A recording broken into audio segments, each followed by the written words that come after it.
And many people go through life never getting in touch with their greatness because of the lack of motivation to push themselves, or because they have not found something that they believe to be worthwhile to challenge them. That many talented persons have gone unnoticed, and the world never had a chance to be exposed to their talent because that person did not take the time to begin to express or to demonstrate or to motivate themselves in the direction to bring that which they came into the universe to bring. Many people will leave the universe without a trace. No one will know they were here. And in fact, under their name, we could put under there, not used up. Will anybody know that you came this way? What contribution are you giving? What will you leave? What will be different because you came this way?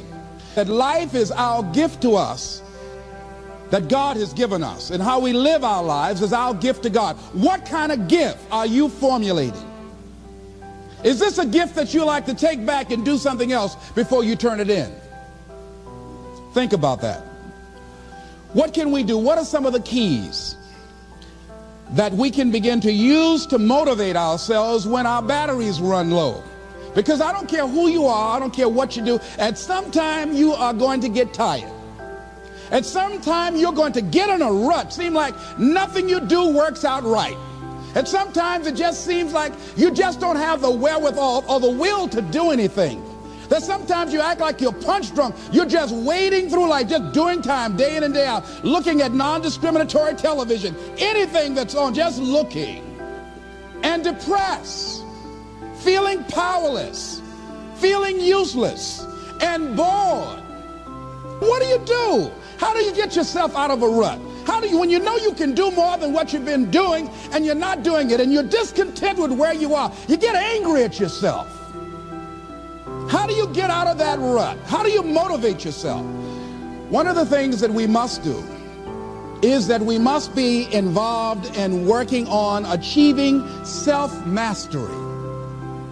You must work on yourself continuously.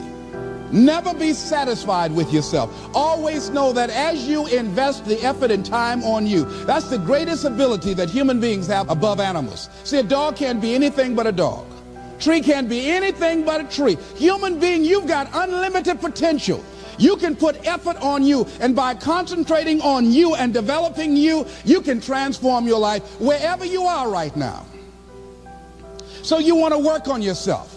You want to read books that inspire you and motivate you. You want to listen to tapes over and over and over again. And I suggest that you listen to tapes when you first get up in the morning. You want to control the spirit of your day.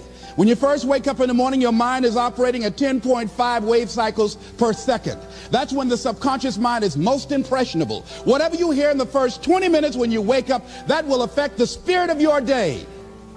When you listen to tapes, listen with relaxed belief, believing that this can happen for you. And by listening to them, listen to them over and over and over again, and you will get a breakthrough. You can listen to the same tape for months, and all of a sudden you hear something you never heard before. It have a special meaning for you. Or read the same book over again, and you find some special insight. You said, I can't believe I didn't see that the first time. So you want to be involved in developing yourself. Most people won't do that. Most people won't take that kind of effort and invest that kind of energy in themselves, because they will fall prey to that conversation within. Oh, don't do that. You don't have time. You're too busy. You're too caught up in the rat race. Most people won't do that. Well, they won't take time to go to lectures. They won't take time to go to seminars. They won't take time to go to classes to improve themselves.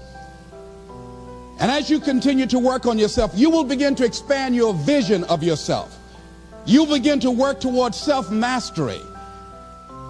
And you will begin to see it reflect itself in all the dimensions of your life, your mental life, your physical life, your social life, in your relationships, your monetary life. So concentrate on developing yourself. Because if you don't, I guarantee you that you will make a settlement. And most people have. And most of us already have. What kind of settlement have you made with your life? Many of us are making in-life settlement. We're settling for less than what we actually deserve. We don't feel good about it, but we make it work in our minds. We'll come up with some kind of excuse to make it all right. What kind of settlement have you made with your life? Many of us settle for less than what we want out of relationships because we don't have the courage to change them. The next thing is, in order to begin to find some keys to self-motivation to drive yourself, in addition to working on yourself, and as you work on yourself, you feel good about yourself, and as you feel better about yourself, you treat yourself differently. Develop a health plan. See, you can't feel well and do well if you don't have good health. You can't perform if you don't have your health. Your health is valuable. Develop a health plan.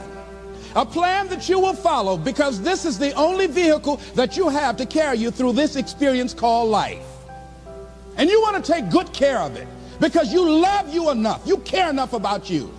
And that's not easy. It is not easy having a health plan and sticking to it.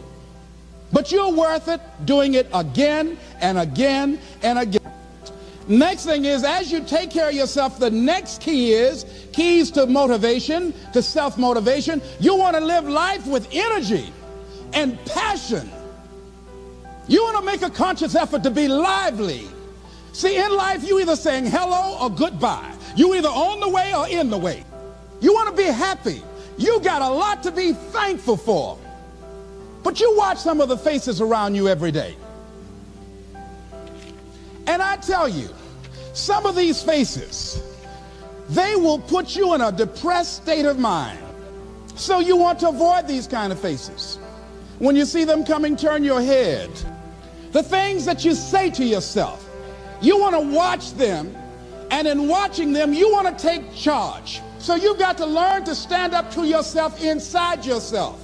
And short circuit, override that conversation that's always going on. 85% of what that conversation will tell you is negative.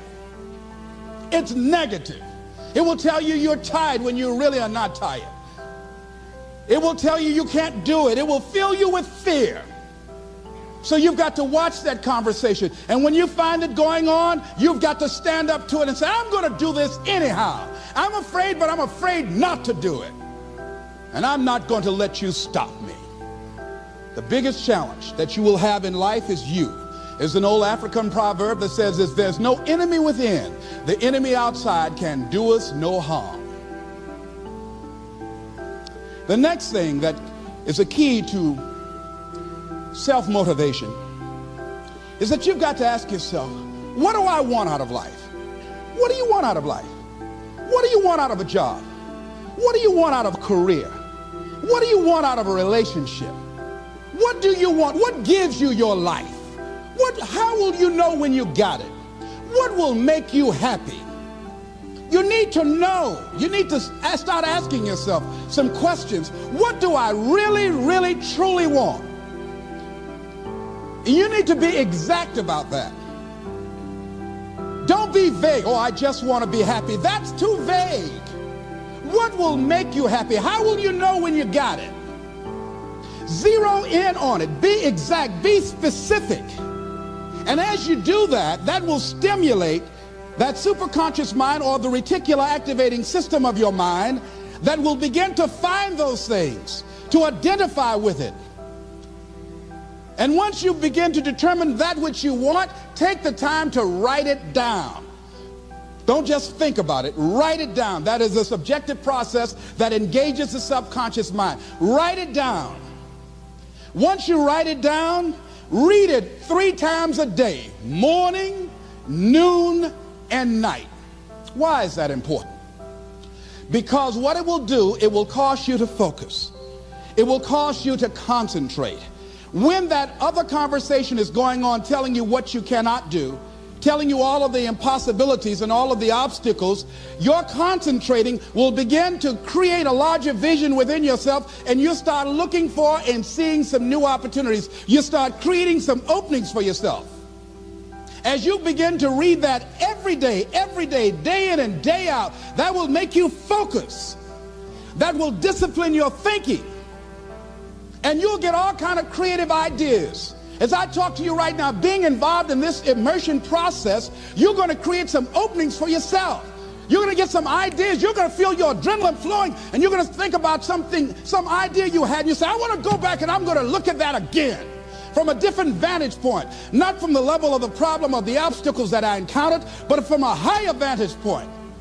Because what you will begin to see and to know as I talk to the higher consciousness within you, that you are powerful, that you are a miracle worker. And that inner conversation has conditioned you to believe that you are not. And as you begin to discover the truth of who you are, whatever challenge that you're facing in life, and if you're living, you're facing some challenge, you'll begin to know that you're powerful and that you're a miracle maker.